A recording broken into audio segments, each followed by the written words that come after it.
Good afternoon and welcome to the last formal session of today. My name is Mark Noble. I'm the Deputy General Counsel of National Grid PLC, and I'm delighted to be moderating this all-star panel in this session, which is entitled In the Driving Seat, a discussion of the evolution of the role of the GC. I'm delighted to introduce three top GCs, Volker Weissar of Sonos, Björn Tellman, Pearson PLC, and Nino Kumisano of Telecom Italia. You can tell they're top GCs because they recognised instantly that they stood between you and the bar at the end. So that caused us to make sure that we wanted to have a very interactive session that really got everybody talking about what is actually a really interesting subject. So when I said that this session was a discussion, we really do mean it to be a discussion, and we will be actively soliciting input from you all to help us keep us going. Right, without further ado, can I just introduce, I'll turn to each of the panel members just for a quick introduction. Volker, would you like to? Yes, sure. So I'm General Counsel EMEA with Sonos since 3 years. Sonos is a company that produces wireless hi-fi speakers, Wi-Fi speakers. We call them smart speakers. And before Sonos, I've been with technology and telecommunication companies for the last 20 years as in-house counsel. I've been with startups where I had to buy my own desk and a computer. I've been with Fortune 500 companies with large teams, and now with a company in a kind of like post-startup mode, still young, and also having the privilege of not being public. It's a private company that also has some advantages. I do enjoy that actually, but I do like the diversity. But so far always in technology, telecommunication space. So I'm Björn Tellman. I'm with Pearson. Pearson is a company that's under constant transformation. We're the largest education company in the world. We are the largest testing company. We provide textbooks, we own and operate schools, and the biggest part of our business is now in the digital space, learning technologies, learning systems, and so forth. We've just recently moved out of publishing. We sold the Financial Times this summer. We sold The Economist as well. We still retain a 47% stake in Penguin Random House, so we keep our foot still on the publishing side of things. But very much moving into education and learning.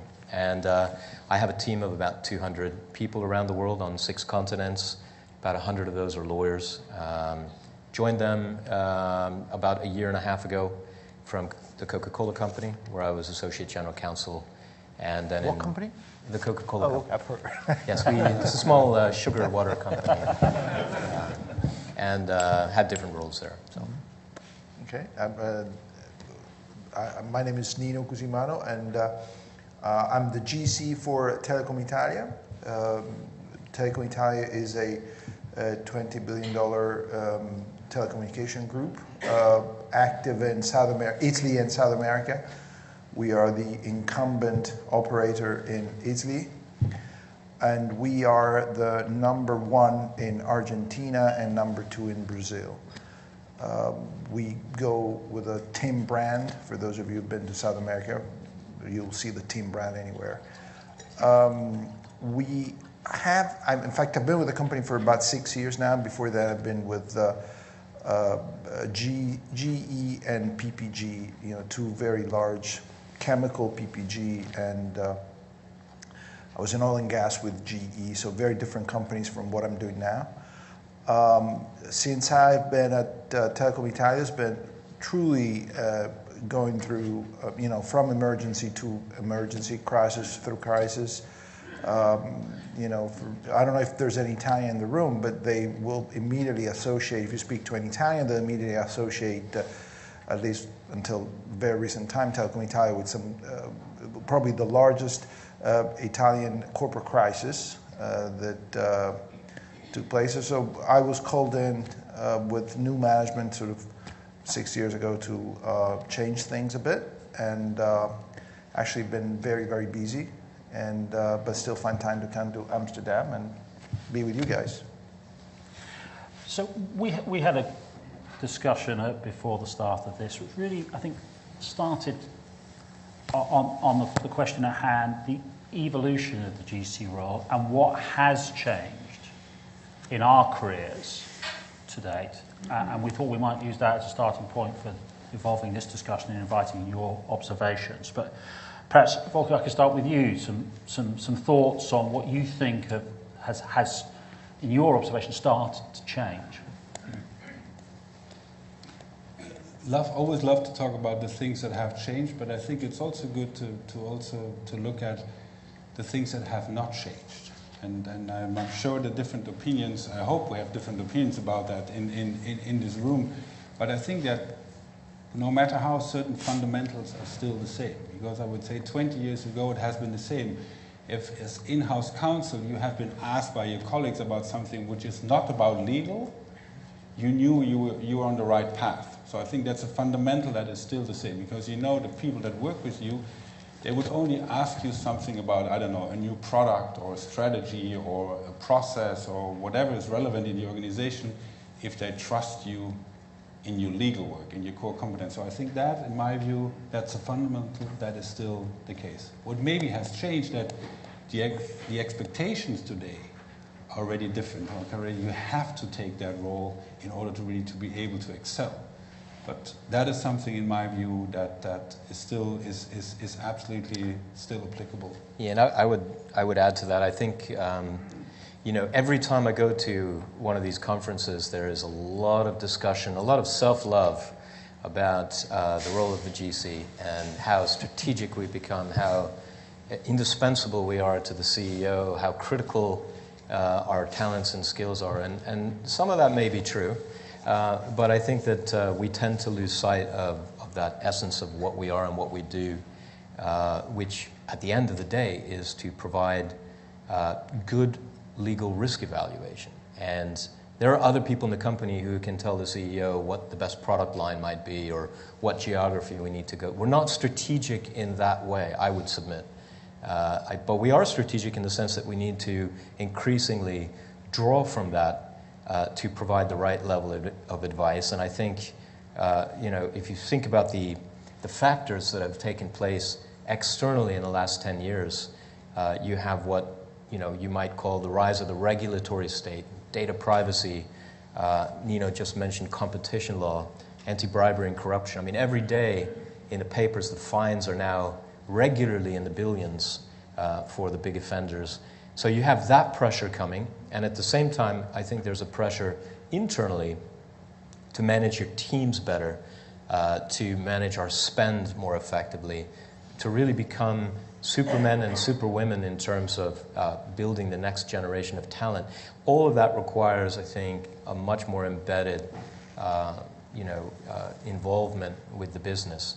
So in some ways, I think it's gone from, for those of you who remember Pulp Fiction, Mr. Fix-It, the guy who came in and sort of had the good coffee and sort of cleaned up after the mess happened. We've gone from that world, where we were Mr. and Mrs. Fix-Its, who came in after things blew up, to a world in which we're now expected to be there before it happens, to sort of warn people, you might want to put the safety catch on that gun before you turn around and prevent it from happening in the first place. So that would be my take on it. Yeah, I think you nailed it down.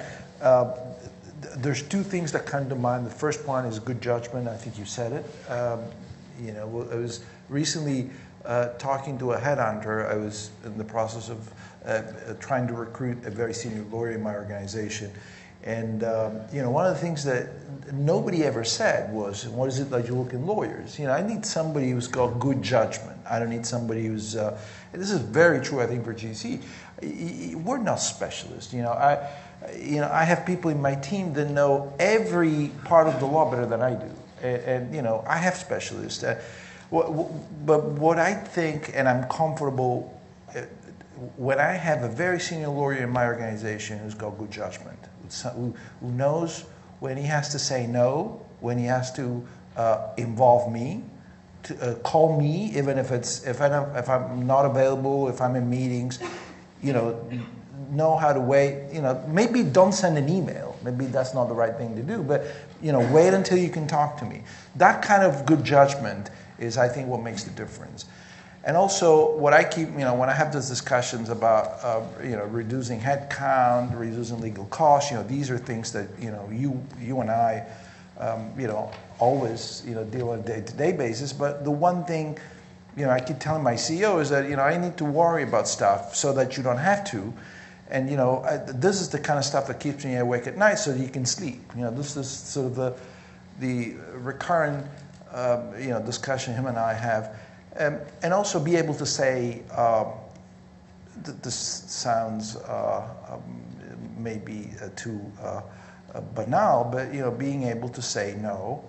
And I can sort of count the times and still remember the times where I've said no in very significant circumstances. And those were maybe sometimes very difficult discussions to have with your CEO or your chairman, but those truly have paid. And that sort of stamina, that part of your character, that it's okay to we have to find solutions to legal problems, but sometimes there is no solution. Sometimes you just have to stand up and say, we're not going to go that route. And and I'd say there's one other thing that might have changed. That's one of those enduring qualities. I couldn't agree with you more. Perhaps there's one that's changed, and maybe I'm sure there are people in the room that have been GCs longer than I have.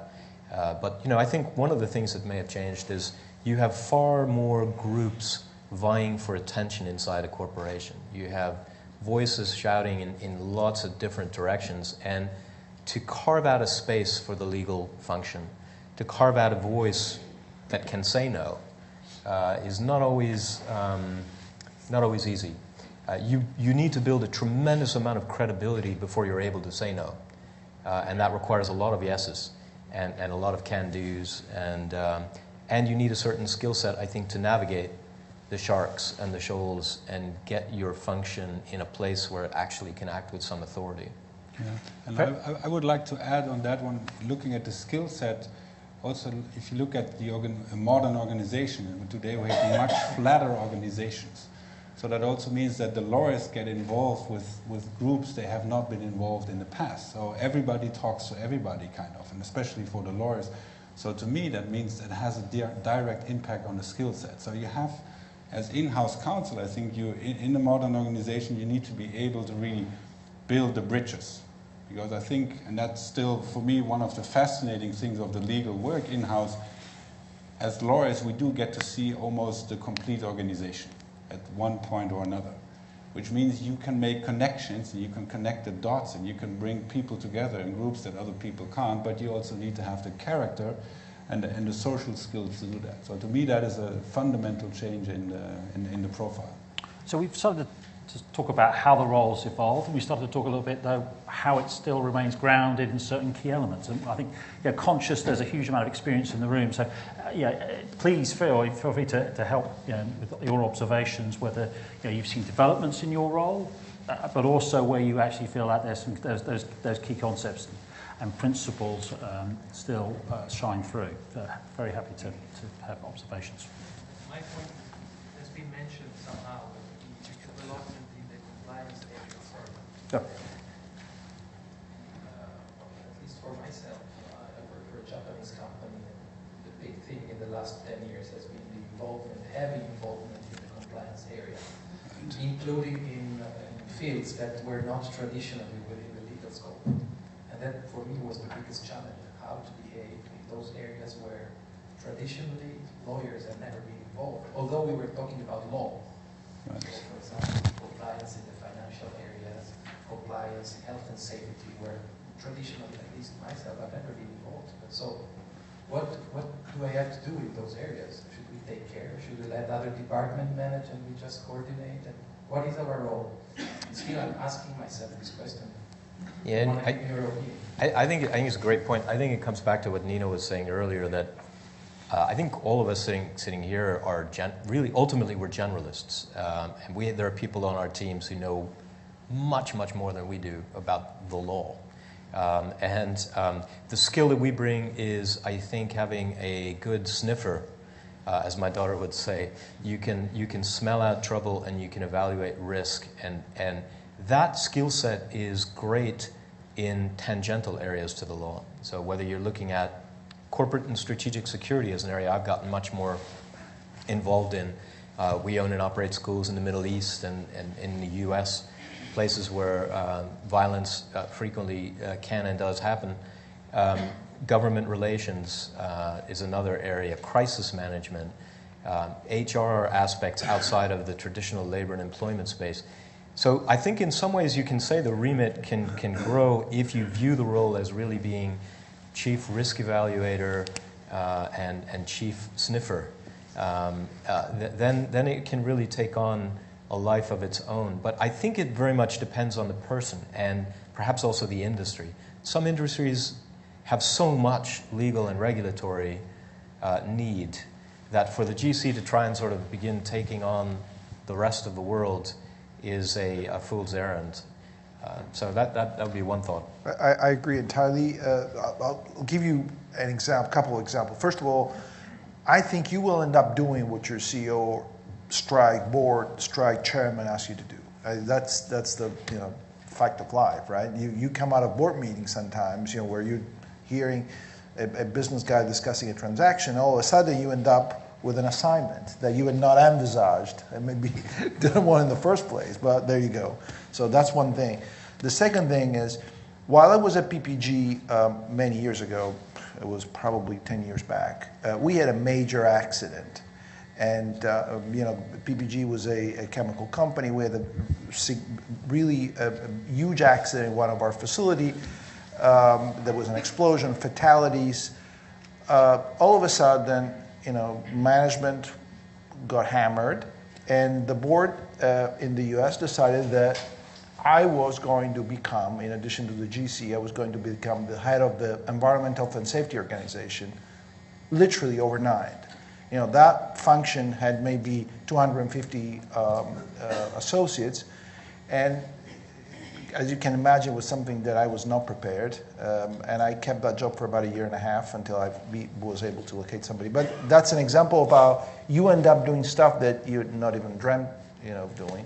And again, as Bjorn was saying, it's really the kind of tools, the kind of tools that you're looking for in a GC is more generalist than specialist. Can I just leap in and just perhaps test something about our role, and what happens if you have that conversation between the chairman and the CEO? The chairman tells you to do one thing, and the CEO tells you, well, actually, I don't do that. That's when those diplomatic skills come in handy. Is that somewhere where we've evolved into places where perhaps we didn't go before? Maybe change job then. No, I don't know. I think it depends very much on what that disagreement is about. First of all, you need to, I think, have a very keen sense of who you represent, but also who pays your check every month, and you have to balance that very, very carefully. But if it's an existential matter, there's no question where you come down. If it's more of a political matter, I think you need to play the field a little bit more carefully. I couldn't agree more. Look at the interest. What's the interest of the company, first one, and who gives you your mandate? Do you work for the board? Do you work for the CEO? Do you work for the chairman? Who's asked you? There's a little bit of a discrepancy about what you're hearing. You try and make sense of it. Sometimes that's maybe just a misunderstanding of what the real need is. Maybe genuinely there is you can talk to each of them separately and trying to distill a common strategy for that particular problem. Typically, that's what happens. You work for a private company now, right? Yeah. It would be interesting to just hear in that context. I imagine it's probably a little different from a public company. It is, yes, absolutely. And I mean, each quarter I think, we should all be so happy that we're not a public company, because our forecasting skills, they need to improve a little bit. And having worked for listed companies, I mean, you know how tough that is. So, no, of course, generally, I mean, that is one area, but on the compliance side, of course, it has a big impact. Yeah, I was thinking, I don't know if there's anyone in the room that has a private company with a majority shareholder who's also the CEO. But, when you get into that situation, this sort of distinction between whether you work for the company, the shareholders, or the CEO begins to fade. And I would imagine the dynamic is probably very different. Yep. Comments from the room on how they deal with a conflict between CEO, chairman, shareholders.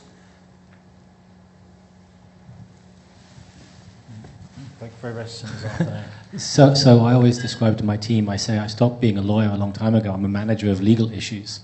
And what I mean by that is that when I try and deal with the chairman or the CEO, I try and put myself into their shoes as to how they're looking at the issue that they have. And they don't want lawyers, they want answers. And whether it's a legal question or a business question or a finance question, they want an answer. And especially between the CEO and the chairman, we have the CEO who is the chairman, but we have a lead director who de facto functions as a chairman would do in a split function. And there we changed lead directors about 2 years ago. The old lead director was very active, very hands-on, very engaged. He actually had recruited the CEO. And so when there was a conflict between the two of them, it was easy enough to identify how the wind was going to blow, because clearly the lead director was the guy with the biggest teeth in the room, if you like.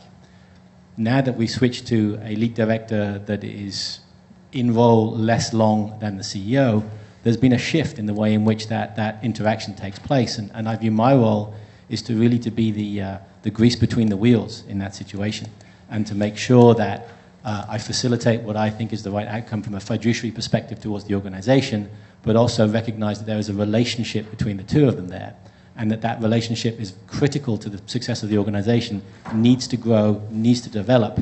And so I'm not picking sides. What I'm trying to do is to bring them together whenever there is a disagreement. Now, again, it's not like they're throwing anything at each other. There's no real fundamental disagreement ever. But it's really looking at it as an opportunity to develop the relationship, not just for me, but with them, and helping, therefore, the organization to be quicker and more agile on a going forward basis. How many people around the room, each part of their everyday, actually find themselves negotiating between major stakeholders, as part of their everyday job, just to manage the relationship between board members? They feel themselves at the role of the diplomat. Does that resonate with people? See lots of heads nodding, some even quite vigorously. Yeah. Okay. So, there was one other, just shifting gears a little bit, going back to skills that are new and that are required. It was interesting. There was another conference I attended where this discussion came up, and the most extreme position was someone from a Silicon Valley business who said that the role of the GC is to be the chief cheerleader and storyteller, which I reacted to. But I do think that there's an element of truth in that, and I wonder how many people agree with this. But in an era where our budgets are under constant pressure, where there is a continuous, almost predatory desire to cut our headcount and shrink everything, and the ability to, number one, persuade your management, persuade the powers that be that this is an essential function, we're doing what we can, that you should leave what's left alone, or that you should trust us, and the ability to rally your people and convey the reason why change must happen and how it should happen, and make sure they feel like you've got their back and that they understand why they get up every morning and come into the office and endure. That is a skill that I think is, in fact, growing in importance, and it's something that might be underrated in some ways. I agree absolutely. And that, I think it goes in the bucket of overall content, presentation, being able to present things and excite people about values in the company, principles, teams. You know, sometimes, you know, there's in a period of a recession, you know, when there's cuts going on, you still have to motivate your people. You know, being able to motivate them when there's very little money to, you know, for pay rises. You know, trying to find ways to, you know, to find alternative areas of enhancement. You know, of their performance is always. It's critical. It's critical. I mean, the other one too is technology, and I'm sure all of us are dealing with the same thing. But technology is such a critical tool for managing costs, thinking about your metrics and your data in a way that previously didn't exist. And I'm a big believer in thinking about and articulating what we do in the same way that our business partners think about it and articulate it. They speak in numbers. They speak in metrics. And if we come and speak in poetry when they speak in prose, I think there's a risk. And I'm not saying one should go so far that, you know, you lose the art, which is essential. But you have to be conversant in that prose. And you have to know your metrics. And this came up earlier today in the plenary session. I think if you don't know what your budget is and how much you've saved last year and what your run rate is and how many contracts you turn and how many of those contracts are material versus immaterial, and have considered whether the immaterial ones can be outsourced, offshored, insourced, and a half a dozen other alternatives. If you're not doing that, someone else will do that for you at some point. And that, I think, is a big change in the last few years. That pressure is relentless.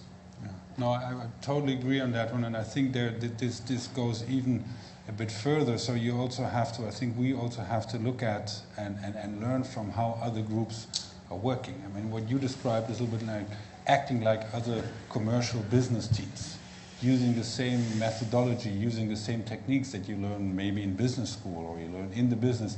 I think we are in a situation we have to do that too. Otherwise, it's going to be very tough. But it can also go beyond that. So I'm in the technology space, but something we've done recently in the legal team is, so we have a lot of techies in our company, and what we every quarter do, we have a hack week. And what this is all about, a hack week, is that anybody who is interested in improving something in the organization, that can be the product, it's very often about the product because the engineers are very much in love with the product, but it could be anything. It could be, I don't know, how you submit your expenses, how a certain business process is working.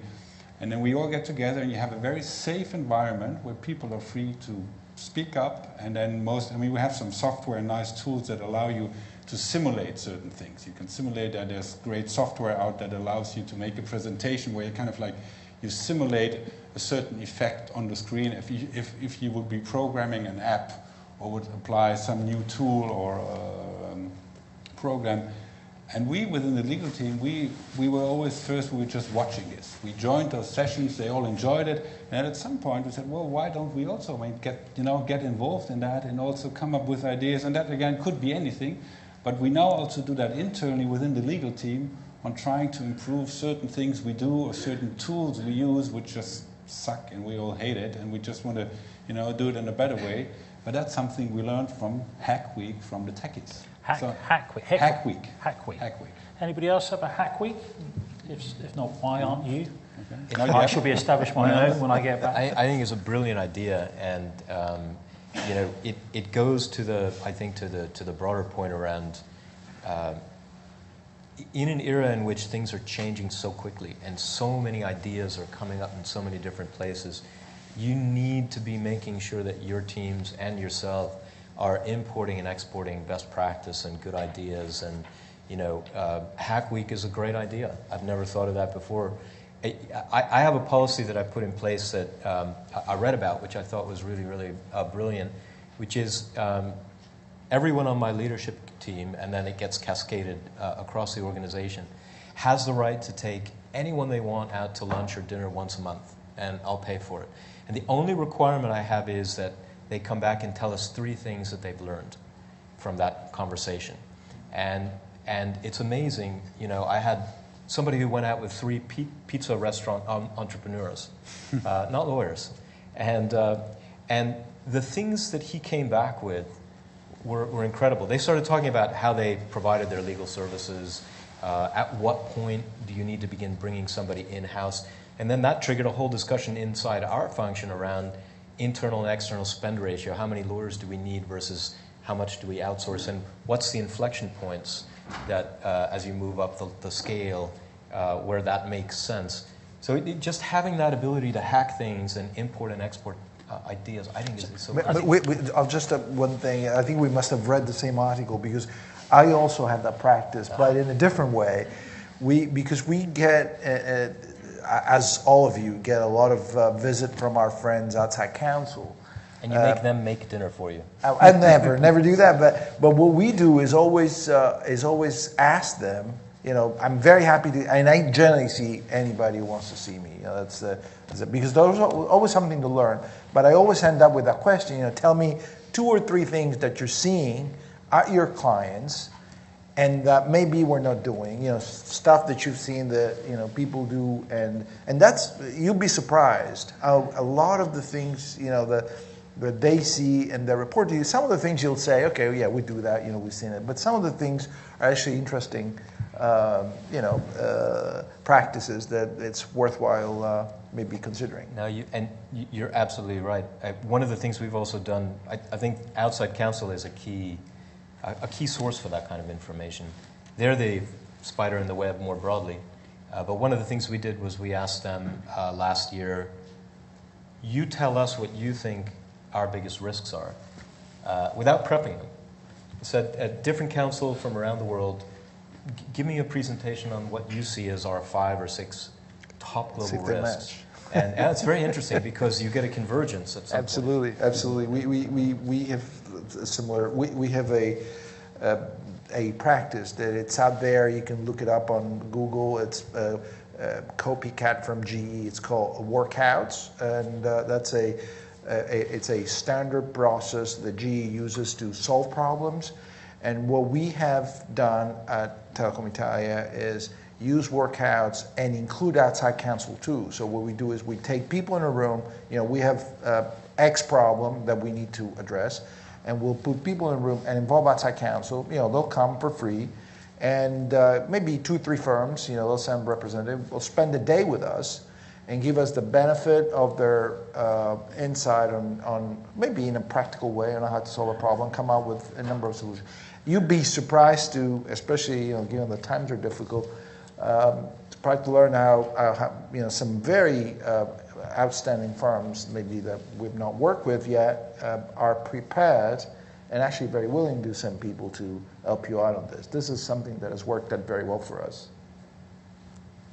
I was just saying I'm available for lunch on Thursday, and Friday's free as Please. well. So, provided you commit to workout all day. Thanks. So I think there is a couple of things you've raised that highlight to me the change in our roles. One, the requirement to be innovative. You just can't sit there. Life is, you just can't sit in a box anymore, and the pressure is on to come out with innovative solutions. And 2, I think our managerial role within our team, where you pretty much expected people to turn up each day, in theory, and work, and then in the day. But now I think there is a real area of focus on developing people and, incentivizing them and getting more from them in a softer sort of way than you've ever been expected. I'm still curious to know if people feel where their roles have changed and developed in over the last few years. If there are particular insights people have got about what they see as a change in the role that they've come across. Gosh, I'm sure there must be somebody lurking around and yes. So, I think one of the things that we've seen is the speed of how quickly a crisis can appear. So, with all the lovely social media, often the first realization you've got a problem is when it's on Twitter. And then the pressures that you're able to react as quickly. And I think I don't think we appreciate how quickly that has changed in probably 3-4 years even. I don't know how you guys have and you never have crises. I think it's emblematic of this whole discussion around proactive versus reactive. Crisis management is precisely the place you cannot afford to react. You need to have anticipated up front what's going to happen, how you're going to communicate, who are your partners, bring them in so they're lined up, because there are so many twists and turns that will happen that if you're simply reacting without any strategy, once it happens, you're in an absolute mess. And one of the things that I think is just picking up on where you left off and putting that piece together, there's so much that we need to do today in terms of process flow, in terms of service delivery, in terms of strategy, that it's very difficult to do it alone and to do it internally.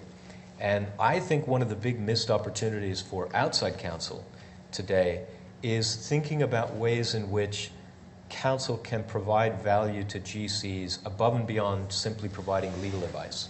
So can a law firm invest in cloud-based technologies that it could sell to all of its clients at a scale that would be unthinkable for an individual legal department? Can outside counsel leverage skill sets that they've acquired in advising on crisis management or in advising on service delivery models and bring that to bear to their clients? I think there's a huge missed opportunity there, and I would submit that if law firms don't begin thinking about that, it won't be too many more years until the Big Four, the Accentures and PwCs and Ernst & Youngs, go back into the legal pool and start to provide that, because it's increasingly necessary, and it's a big missed opportunity.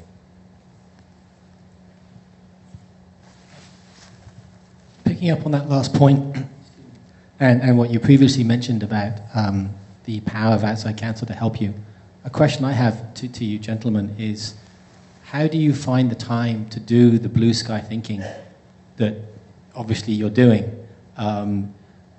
One solution, it would seem, is outsourcing that to outside counsel to give you some of the input and the new ideas. But in the context of the Twitter responses and the day-to-day and dealing with all the other things you have to deal with, how do you find the time, and what tips or tricks do you have to set aside the necessary thinking time to be thinking about what's coming down the pike, what could be 1, 2, 5 years out? How do you guys do that? Because that's something that I struggle with all the time, is trying to stay ahead of things and put that thinking in that will then need to be implemented as part of that ongoing need to feed the beast. Well, you're hitting a point that's dear to my heart. I think if you think about the variables that we can exercise as counsel, in-house counsel in particular, the one is the quality of our advice, which is all about that pragmatism and proactivity piece we talked about. But the other one is around how we spend our day and how we spend the finite number of hours and minutes in our day. And I think there are two ways you can either react to that, or you can try to be proactive in how you manage your time. I don't think there's any secret formula, but I think a couple of tips that I've taken with me over the years. One is, unlike almost everyone I know, I refuse to look at my phone the second I wake up. I think that time in the shower, and I hope I'm not giving you too much information, but that time in the shower in the morning, when your brain is still in a quasi-dream state, you're doing something, but your mind is in free flow. And you're thinking about your day, is a hugely valuable moment where you begin to just bring ideas together that are ideas that are random or smashing together, and some of the best thinking happens in the shower. So that's just one thought. The other is, I still don't look at my phone at breakfast. I read the newspaper. The other thing is, before I get to work, I sit down in a quiet space, if it's my car, if it's a cafe, and I try to draw up a list of 3 things I need to do that day. That if I fail to do those 3 things, I will consider my day to be a failure. The next thing is to really kind of have an understanding in your own mind about where your flow is, your personal flow. Everyone has a point in the day where they're better or worse at working out. In my case, I'm bad most of the day, but there are points in the day. You either work out better in the evening or in the morning, It's the same thing with work. And there's a point in your day, whether it's early in the morning, late at night, in the middle of the afternoon, that's your flow state. Recognize what that state is for you and pencil that off. Guard it like a, I don't know what. Make sure your secretary never puts meetings in that space. That's when you do your 3 things. That's when you do those 3 things that are key to your day. And the rest of your day, you can do other stuff. Now, of course, that's all a beautiful picture. And then in reality, you come to work, you go to the board meeting, and suddenly you have a new job, right? And you have a new task, and you have a crisis. But in between, I think it's really essential to try to find your own techniques for structuring your day. Give yourself some peace. And I think that it's counterintuitive that sometimes the stepping back gives you more than if you try to dive in and do everything. But I do think you can also try to do something a bit more structurally. So something, and we need to see where this is going. It might be an idea. What we are testing in our organization at the moment is before you really get engaged in something which is a bit more fundamental, you want to change something. I don't know. There's cost involved. So so above a certain threshold. And maybe you all do that anyway, and we're just so disorganized. But we now said, if you do that, you need to write what we call a brief. And it doesn't matter what you call it. And maybe in your organization you do that anyway. But for us, this is new. But what it does force you to think more. So it's kind of like it's mandated. So that's not only for yourself, but you do that within your team, and we do it within the management team. And of course, it is tough because it's not always so easy to write something down.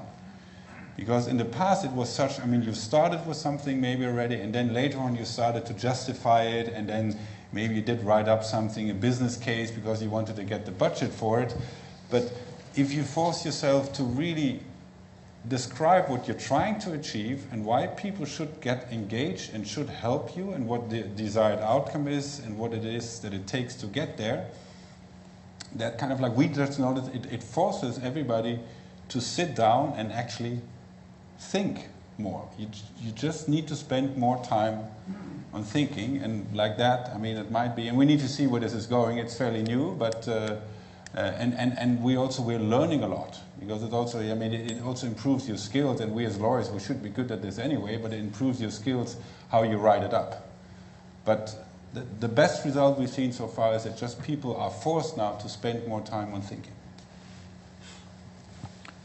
Any other thoughts, changes? Or maybe you all do that anyway, I don't know. But it's true that we're not as good. I think the in-house world is not as good as our external colleagues in thinking about and managing our time.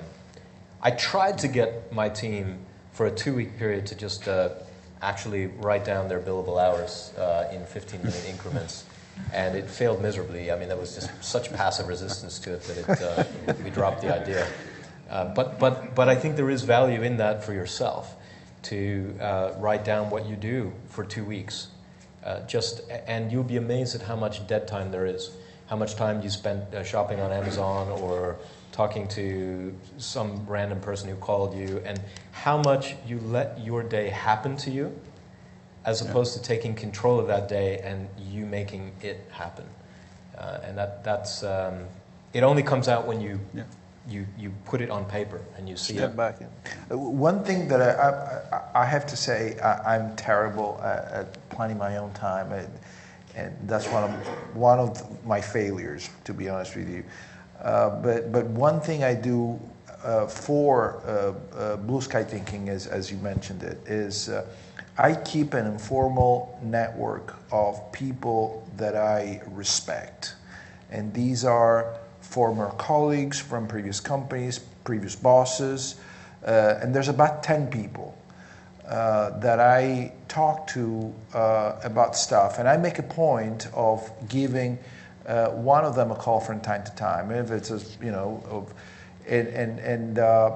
maybe there's, out of the 10 people, there's 2 or 3 who are, for example, outside counsel that I not necessarily am a client of, that talk about things in general. This has helped me, and it helps me, and as I know, because I know it will help me as I move on. Maybe the right answer for some of you, But talking to people that you respect and you've had a relationship with, peers, some of these stands are peers at other companies. It's something that, has had some value for me. It helps you, think about your own organization, what people do in theirs, and, opportunities like this ones. I'm sure all of you and each of you do stuff that all of us could learn from. And, the big advantage is find an opportunity to exchange those ideas. Not easy, but... Yeah, and two thoughts on that. One is, I think I've been doing a lot of thinking about where innovation comes from, and a lot of reading and recently. And one of the traits is that true innovation, comes from bumping up against people who have wildly different disciplines, backgrounds, skill sets to your own. So as you build that blue sky team, I think there's a lot of value in bringing in people who have nothing to do with managing legal functions, and possibly even who are not lawyers, who are engineers or process flow experts or artists, and just have ideas bump up against each other, because it's amazing what comes out of a good session in that regard. The other is just another thing that I've found very valuable is listening to audiobooks and podcasts. And again, there is a lot of dead time in your day. There's commuting time. There's time when you're working out. There's time when you're walking the dog, whatever, going to the store to get a pint of milk and coming back. When you add up all those minutes, it's an amazing amount of time. And if you spend that time listening to someone read to you about anything, you will be a wealthier person for it, and it really spurs your thinking in a different way. If I may, can I just, because something occurred to me that maybe isn't relevant. Somebody asked, what is it that you do different? One of the things that has changed in my job recently, and in a way that I had not anticipated, beyond risk, I think it was our friend talking about risk management, is regulatory. And one of the things, the amount of regulation that in each of our businesses is present is always increasing. But one thing that has really paid off for me is getting to know the regulators. I have spent quite a significant amount of time understanding the regulation for my business, and I'm still learning. I've been in this business for over 6 years, and telecommunication, you've done telecommunication, it's huge. But I think it's been key. What has been key for me is getting to know the regulators. The people that my company deals with on a day-to-day basis. Because I think being able to interact with these people and be able to call them and have a formal discussion, in my experience, has paid really paid off. Yeah, and for those of you who have global businesses, I think that point gets accelerated even more when you get to places like China, many parts of Asia, where relationships are absolutely essential, take a long time to build, and you really need to understand who the real PowerPoint is. And it's not necessarily the one that has the title over the door. It really strikes the board, the board members, where they ask about something, and you can actually name the person that deals with that specific aspect of antitrust or whatever whatever sector. It's something that really leaves an impression on people too. Yeah, in my view, there's one other important element to what we're discussing, which in my view is a lot about learning, right? This is, in one way or the other, we talk about you change things, you learn, you do something new, and I do think in that context it's very important that you find a way that people are really also open to do that, and that to me is also about admitting that things go wrong. And I know that there are different schools on that, but for me that can only be achieved if you yourself are also able to talk about that with your teams and with your peers. I mean, you don't have to go out and shout it out into the whole organization. You can have specific. You can have meetings. You can create a safe environment where you're able to say, okay, this is something I'm not good at, and this is something I've learned, and it went wrong. Because I think if you don't do that, the people in your team will also not be able to do it. And if they're not able to do it, it will be much tougher to learn, because you have to try out things, and that is reality. If you try things, it does go wrong. And I'm not saying that this is easy. I think it's very difficult, but in my view, it's a very important element. The best leaders I've ever met have incredibly thick skins and are able to observe in a kind of a clinical way their failures and learn from them. And I think most lawyers, most of us have big, fragile egos, and that's a very dangerous trait to have in today's world. So being able to learn from your mistakes, and in analyzing those mistakes, I think it's very important to also recognize what you could have changed and what you couldn't change. And if you have that ability looking backwards, it's also a good one to take going forward, to not worry about the things that are out of your control, because you have so many things you can worry about when you go to bed. And you lie there and you start thinking about all the things that could go wrong. We get paid to think about what might go wrong. Put aside all the things you can't change and focus on the things that you can, and learn from your past in that sense as well. I think we have a key role, and it was one of the facets of our role is enforcing senior people, senior colleagues to acknowledge where things went wrong, and there was defeat, right, and learning lessons, and we have a role to do that. Right. We're the Debbie Downers of the business world, as it were. Yeah. And I think also, so on the other side, also not important to forget. So this is about changing, learning new things, and to fail. But we should also not forget there are a lot of opportunities, right? So it's also great. It's exciting if you think about it. You could say, okay, now we have to change. We have to be more business people. We have to be more strategic. But it also means that you can take on new things. And in your role as general counsel, as in-house counsel, you can also drive the agenda by that. So you can pick on new things, and you I think as general counsel, you have the kind of like free ticket generally to stick your nose into anything, which means you can also drive the agenda and get engaged in stuff that you're interested in. So I think there's a lot of positive in that too. In Volker, I think you're hitting a really critical point towards the end here, because it's really, that skill is essential going forward. I mean, I know we can all have a glass of wine and agree or disagree about the extent to which the legal world will change over the next 10 or 15 years. But the fact that it will change, I think, is without any question.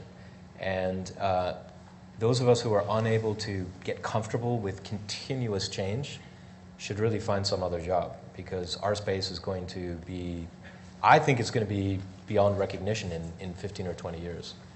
And so it's something we need to get good at, and we need to pave that way for the next generation, and bring in people who are comfortable with that kind of a volatility.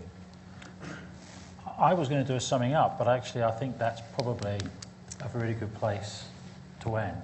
The thoughts about the future of what our role is likely to hold in the next 5, 10 years. The changes are already gone forward. But it's looking forward. What's our role going to look like now, for the rest of our careers? Right. On that note, I just wanted to mention that we have a task, and that is there's a notice board outside which has on it spaces for people to mark up the things they think are the next big things on the GC's agenda. So you could do that with your glass of wine in hand at some point. That would be much appreciated. But other than that, I'd ask you just to thank our distinguished panel for their insights.